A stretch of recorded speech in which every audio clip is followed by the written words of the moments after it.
The put this. If you ever wanted to build something from scratch, I've done this many times. We want to build something from scratch, and then you look at all the components you might have to get, or this thing or that thing. You don't have this tool or that tool, or let's say if you're going to build a computer, you really can't build a computer from scratch. You got to go buy all the components. Let's assume you have the skill or the knowledge. You got to buy all the components and put them together. Okay, so that might not apply to this. Or a fire, if you're going to build a rifle, for the most part, you can't create the components yourself. So building from scratch, I'm talking about things you can actually build the components, the pieces yourself. Okay, or you can attain them with with relative ease. There's right now I'm in the process of building a guitar neck. Okay, for guitar that I want to little creative. I've built guitars before. I've built electric guitars, put them together from kits. It's not rocket science. It's nothing. You got to have a little bit of knowledge and some principles, and it's not difficult to do. Electric guitars, but I wanted to make one from scratch, and so I'd watched a lot of videos, this kind of thing, and I knew the certain principles you got to have, and so I built one out of scrap wood that I had. And it worked out okay. I learned a lot from it. I made some mistakes. Matter of fact, I made 3 major mistakes, and but yet I was able to complete it.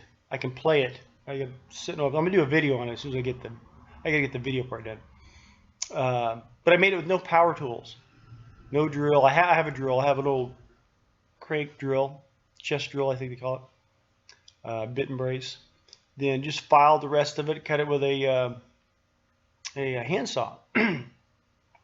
And that was my idea. I wanted to do it. I wanted to make it from junk and use no power tools. It worked out pretty good. What I'm doing now is I'm trying to create a fancier neck for the same type of guitar. It's not your normal guitar.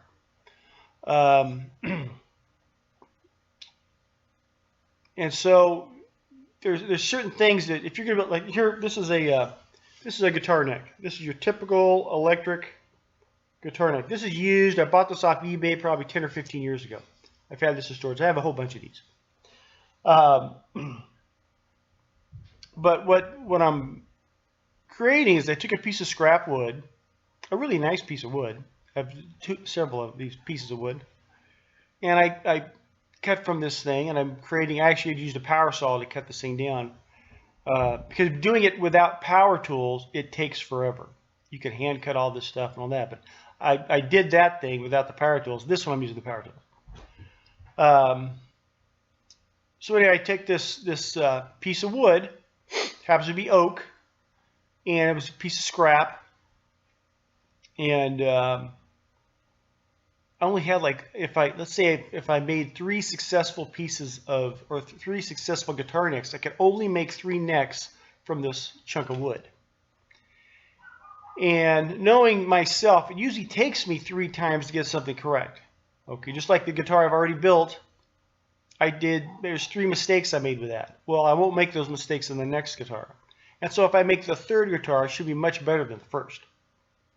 Okay, that's what I'm trying to get to. So I realized, okay, I don't want to use up all this good wood I have, so I take a piece of junk wood and build a neck from that. And as you build a neck, you find out, gee, shape gets pretty easy, but the tuners, that gets difficult. The tuner's got to be in the right position in relation to the fretboard. Too high or too low is a problem. And so it took me a couple of tries to get that figured out. The shaping wasn't that bad. And so you're basically going to take something, you're going to build something. Like I said, I got 3 pieces of nice wood I'm going to use, but I went out and found a piece of junk and created I created 2 guitar necks from this piece of junk wood that I don't want to use, and made all kinds of mistakes. But I did not have to sacrifice any of the good wood that I had. So by finding a cheaper, something similar and cheaper, and tearing it up and learning along the way, I'll be able to salvage these nice 3 pieces of wood, probably make a successful guitar neck. I should get at least 2 out of it. But if you've where am I going with this? The trick to it is for me to start something, I have to see an end in it. I used to start a lot of projects that I could never finish. And I get in too deep and then lose interest, so I have to do all this extra stuff, and I lose interest. And so now, as I try to get it, when I start one of these projects, I have to see an end to it, and I have to reach the goal, at least the first goal. And so I do a lot better that way. But if you're trying to create something from scratch, I find, this is the big point here, I have friends and family that do this kind of stuff all the time. They try to perfect it in the first run. The first guitar neck, they're going to perfect it the first time. And very rarely does that happen. And typically they'll cut something too deep, or they'll make it too short, or it'll break in the process, or something else. I'm still talking about wood. And then they'll quit. They'll lose interest in it. And I tell them, I said, you got to do this 3 or 4 times. Well, I only have this one. Then go find a piece of junk you could work with, or pretend with, or whatever, until you get this thing dialed in. You cannot, unless you're going by someone else's plans, then you're not making from scratch, you're making from a kit. But if you're making something from scratch, you need to do it a couple times, unless you really got it all up. Very rarely have I had something where it came to my mind, and it just laid it all out. In the first run, it all worked out perfectly. If it does, let's say I was going to go and build a guitar neck, and I did the first one, it worked out perfectly. I learned nothing. I just got lucky. See? But by the first one I did, I screwed up I believe they call this the head. I had the neck, or the tuners would come in. This was too thick. Oh, I didn't think of that. So I had to carve it down. Then it was too deep in relation to the fretboard. Well, it's too late now. I can't add to it. I got to, So I cut it off and did it again, built another one. Just practicing. But it's those mistakes that build your experience that make you a better doer of whatever it is you're doing. Okay? So that's where you really, if you're a perfectionist, I have friends that do this. If they can't build something and do it perfect the first time, they won't do it at all. And I tell them, you don't learn anything that way. Then they ask me, what am I doing? I say, I'm building a guitar neck. Well, gosh, what about this, that, and that? I don't care. I'm going to throw it away. What? Yeah, I'm going to throw this away. Matter of fact, I'm going to cut it in half, build it again off the same piece, and then throw it away. Why would you do that? I'm going to school. I'm learning on this thing. Okay? I'm actually probably, when it's all said and done, I got this guitar in my mind that I want to build. I will probably build 3 guitars to get there. Now, if time was an issue, that's not good. Okay? If I was building for commercial out, selling a bunch of these things, yeah, you need to have power tools, you got to have all that stuff dialed in. I'm not doing that. That's not, that's not my thing. I have a specific type of guitar I want to build, and I'm sure it will take me 3 guitars to get there. But I'm not afraid of that. Okay? It's also, I'm not ordering parts and pieces. If I had to order 3 separate necks, 3 separate bodies, tuner, all this kind, well, I couldn't afford to do that. Okay, then just make some mass peaches, or I'm not going at it that way. I'm building it from junk in the backyard. Okay, so yeah, could you do this if you're building a computer or a firearm? No, you got to, you can't create a lot of that on your own. Most of us.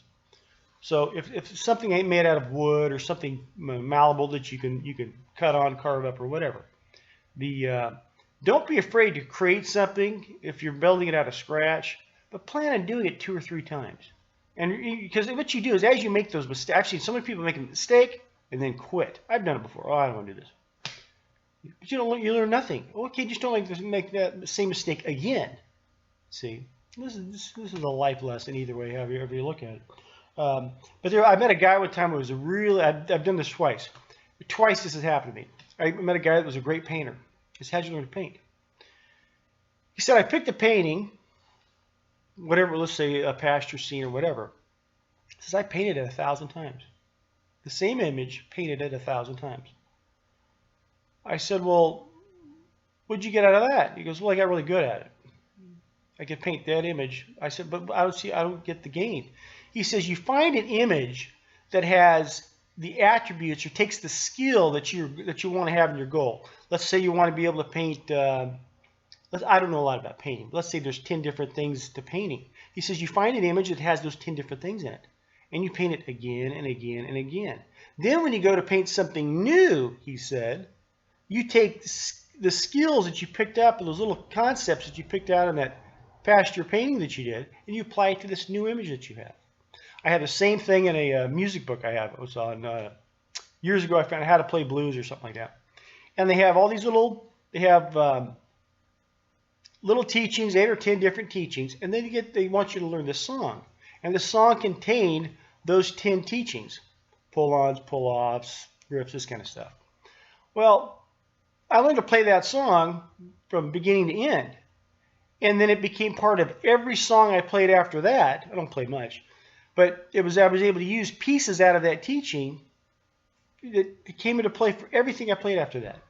See? So if you start with an image or a piece of music that has a good batch of the stuff you need to know, that's the trick. You got to find something like that. And then play it 1,000 times, and you use parts of that in everything else that you do. Okay? But yeah, as far as if you're a perfectionist and you're one of those people that want to do it right the first time, you're really screwing yourself, because you just don't learn much that way. And if you look at all the neat, fancy stuff out there, you've got guys on YouTube here that build things and all that kind of stuff. They didn't get it right the first time. Don't let them kid you. You don't see what goes on in the editing floor. Okay, I mean some guys will say, "Hey, it took me a long time to get to this level or whatever." You have to appreciate that. But so often, I think we want things right now. That's all the power. Like I said, I'm not big on power tools, but if I'm going to build something from scratch, I don't care what it is. If I'm going to build something from scratch, I start out with the cheapest pieces I can find. And I know it's going to take me at least 3 times to get something close to the goal that I have in mind in time. Like I said, I'm not building for anybody else. It's not like I got to get it done yesterday. But don't be afraid to make the mistakes. Get the item, make the mistakes. I don't care what it is you're doing. Screw it up. And then don't do that again. That's the moral of the story, I guess. Anyhow, love you. God bless. Hope this made some sense.